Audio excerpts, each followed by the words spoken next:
By 1945, the Second World War had already consumed the world for nearly 6 years. The United States had entered the conflict in 1941 after Japan's surprise attack on Pearl Harbor, which had killed thousands of American soldiers and shocked the nation into full-scale war. The attack transformed American policy from isolationism to total engagement, as the U.S. vowed to defeat both Japan in the Pacific and Germany in Europe. As the war advanced, Germany fell first, and by May 1945, Hitler was dead, and Europe was liberated.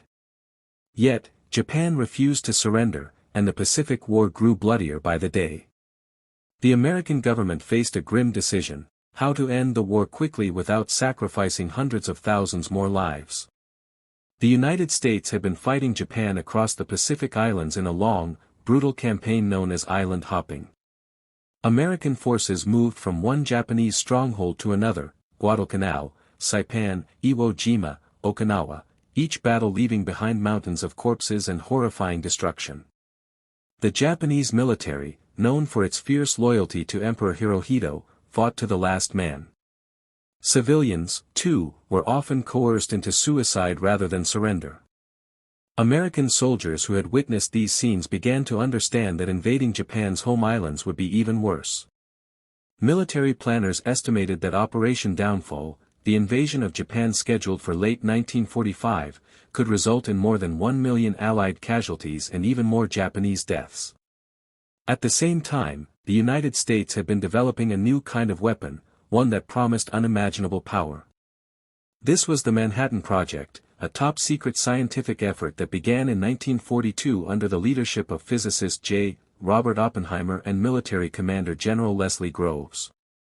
The goal was to harness the energy within the atom and create a bomb so powerful that it could destroy an entire city.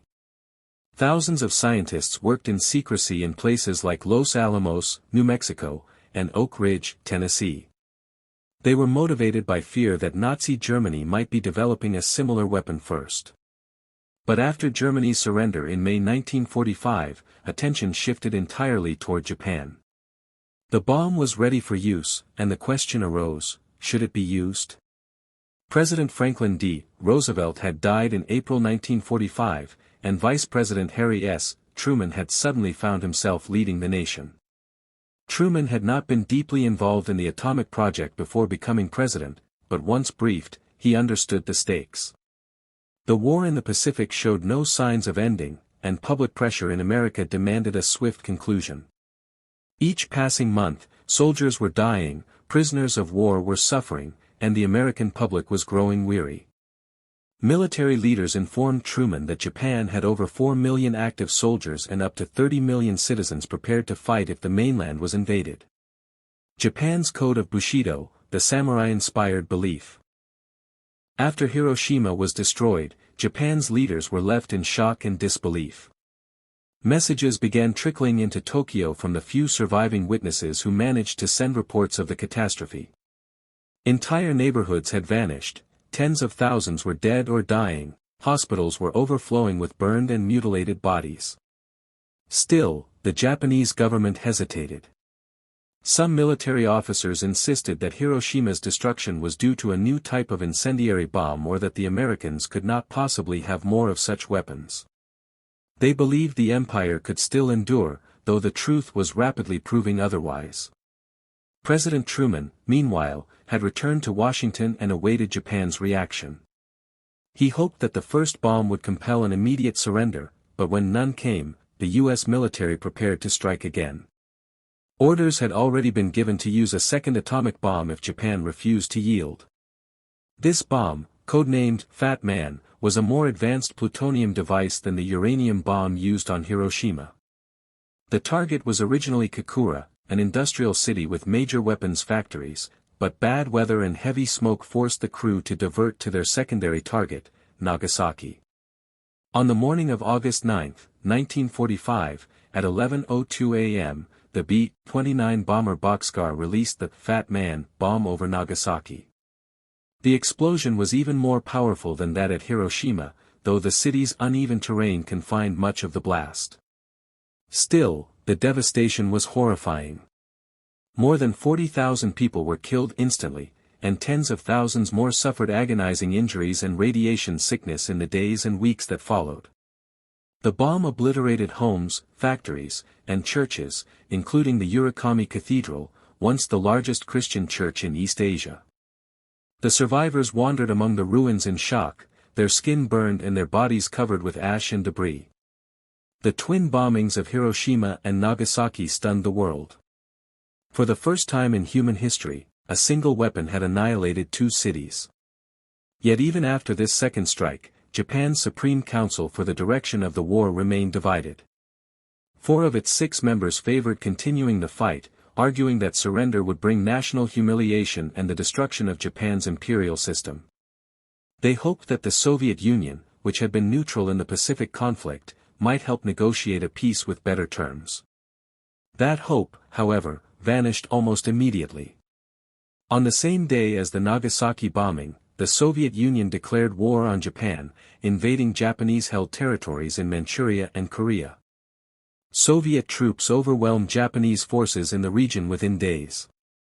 The entry of the Soviets into the war shattered any illusion that Japan could secure a diplomatic solution. Now the Japanese leaders faced annihilation from two sides, the Americans from the air and the Soviets from the land. Emperor Hirohito, who had remained largely silent throughout. The end of the war in 1945 brought both relief and unease. For the United States, victory over Japan was celebrated as the final triumph of a long and exhausting conflict. Yet beneath the surface of national pride lay a growing uneasiness about the means by which that victory had been achieved. The atomic bomb had secured Japan's surrender, but it had also unleashed horrors that would haunt the human conscience forever. Across the world, people began to question what the bomb truly represented, a symbol of peace through strength, or the beginning of humanity's capacity for self-destruction. In the months following the bombings, teams of American scientists and medical experts arrived in Hiroshima and Nagasaki to assess the effects of the atomic explosions. What they found defied imagination. Entire neighborhoods had vanished, steel and stone had melted from the heat, shadows of human bodies were burned into walls and pavements. Survivors showed mysterious symptoms, hair loss, bleeding gums, fatigue, fever, and infections that would not heal. Doctors realized these were signs of radiation poisoning, a phenomenon barely understood at the time. The destruction was not just physical but also psychological. People who had lost their families, homes, and communities were left to wander in despair, haunted by memories of the day the sky turned white.